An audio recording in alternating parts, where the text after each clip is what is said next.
بسم اللہ الرحمن الرحیم نحمدہ ونصلی علی رسولہ الکریم اما بعد۔ محترم ناظرین، السلام علیکم ورحمۃ اللہ وبرکاتہ۔ صلح حدیبیہ اور ابو جندل رضی اللہ عنہ اور ابو بصیر رضی اللہ عنہ کا قصہ۔ سن 6 ہجری میں حضور اقدس صلی اللہ علیہ وسلم عمرہ کے ارادے سے مکہ تشریف لے جا رہے تھے۔ کفار مکہ کو اس کی خبر ہوئی اور وہ اس خبر کو اپنی ذلت سمجھے، اس لیے مزاحمت کی اور حدیبیہ میں آپ کو رکنا پڑا۔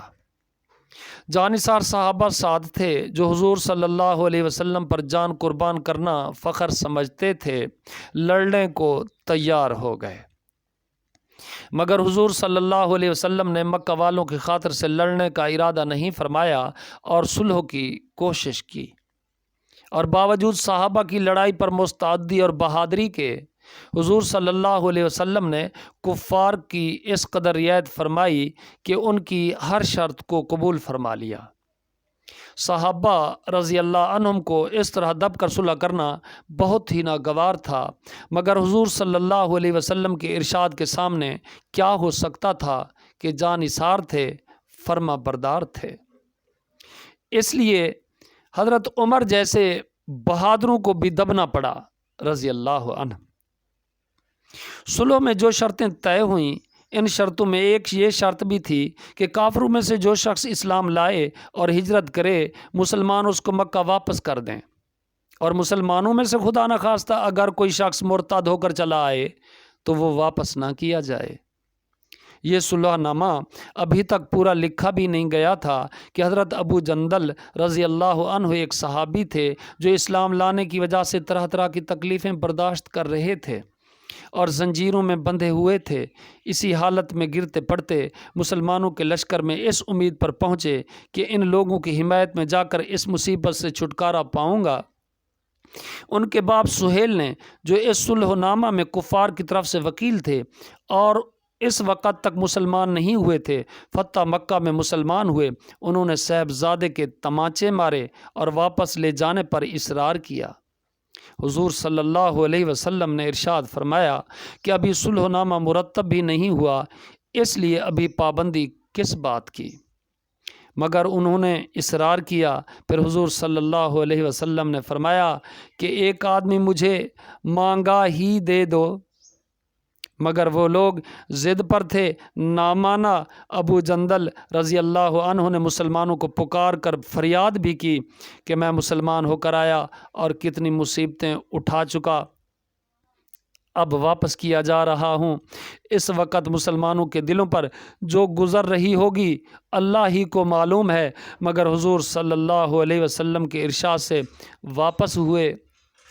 حضور صلی اللہ علیہ وسلم نے تسلی فرمائی اور صبر کرنے کا حکم دیا اور فرمایا کہ ان قریب حق تعالی شانہ تمہارے لیے راستہ نکالیں گے۔ صلح نامہ کے مکمل ہو جانے کے بعد ایک دوسرے صحابی ابو بصیر رضی اللہ عنہ بھی مسلمان ہو کر مدینہ منورہ پہنچے۔ کفار نے ان کو واپس بلانے کے لیے 2 آدمی بھیجے۔ حضور صلی اللہ علیہ وسلم نے حسب وعدہ واپس فرما دیا۔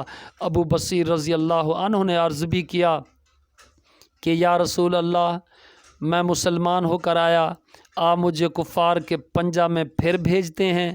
آپ نے ان سے بھی صبر کرنے کو ارشاد فرمایا اور فرمایا کہ انشاءاللہ ان قریب تمہارے واسطے راستہ کھلے گا۔ یہ صحابی ان دونوں کافروں کے ساتھ واپس ہوئے۔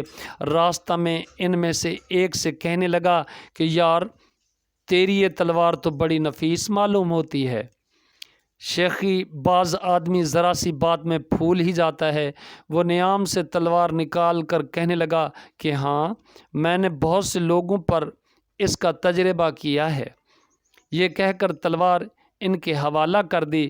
انہوں نے اسی پر اس کا تجربہ کیا۔ دوسرا ساتھی یہ دیکھ کر کہ ایک کو تو نپٹا دیا، اب میرا نمبر ہے۔ بھاگا ہوا مدینے آیا اور حضور نبی کریم صلی اللہ علیہ وسلم کی خدمت میں حاضر ہو کر عرض کیا کہ میرا ساتھی مر چکا ہے، اب میرا نمبر ہے۔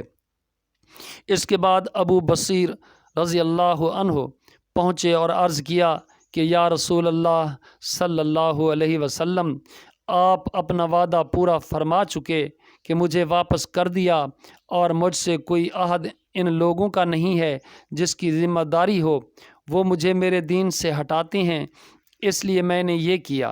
حضور صلی اللہ علیہ وسلم نے فرمایا کہ لڑائی بھڑکانے والا ہے، کاش کوئی اس کا معین و مددگار ہوتا۔ وہ اس کلام سے سمجھ گئے کہ اب بھی اگر کوئی میری طلب میں آئے گا تو میں واپس کر دیا جاؤں گا، اس لیے وہاں سے چل کر سمندر کے کنارے ایک جگہ آ پڑے۔ مکہ والوں کو اس قصہ کا حال معلوم ہوا تو ابو جندل رضی اللہ عنہ بھی، جن کا قصہ پہلے گزرا، چھپ کر وہیں پہنچ گئے۔ اسی طرح جو شخص مسلمان ہوتا وہ ان کے ساتھ جا ملتا۔ چند روز میں یہ ایک مختصر سی جماعت ہو گئی۔ جنگل میں جہاں نہ کھانے کا کوئی انتظام، نہ وہاں باغات اور آبادیاں، اس لیے ان لوگوں پر جو گزری ہوگی وہ تو اللہ ہی کو معلوم ہے۔ مگر جن ظالموں کے ظلم سے پریشان ہو کر یہ لوگ بھاگے تھے، ان کا ناطقہ بند کر دیا۔ جو قافلہ ادھر کو جاتا اس سے مقابلہ کرتے اور لڑتے، حتیٰ کہ کفار مکہ نے پریشان ہو کر حضور صلی اللہ علیہ وسلم کی خدمت میں عاجزی اور منت کر کے اللہ کا اور رشتہ داری کا واسطہ دے کر آدمی بھیجا کہ اس بے سری جماعت کو آپ اپنے پاس بلا لیں کہ یہ معاہدہ میں تو داخل ہو جائیں اور ہمارے لیے آنے جانے کا راستہ کھلے۔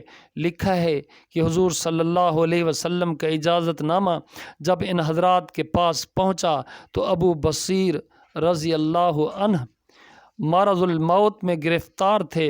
حضور صلی اللہ علیہ وسلم کا والا نامہ ہاتھ میں تھا کہ اسی حالت میں انتقال فرمایا، رضی اللہ عنہ و ارضاہ۔ فائدہ میں لکھتے ہیں، آدمی اگر اپنے دین پر پکا ہو، بشرطے کہ دین بھی سچا ہو، تو بڑی سے بڑی طاقت اس کو نہیں ہٹا سکتی، اور مسلمان کی مدد کا تو اللہ کا وعدہ ہے، بشرطے کہ وہ مسلمان ہو۔ اب اجازت دیجیے، گڈ لک اینڈ اللہ حافظ۔ السلام علیکم ورحمۃ اللہ وبرکاتہ۔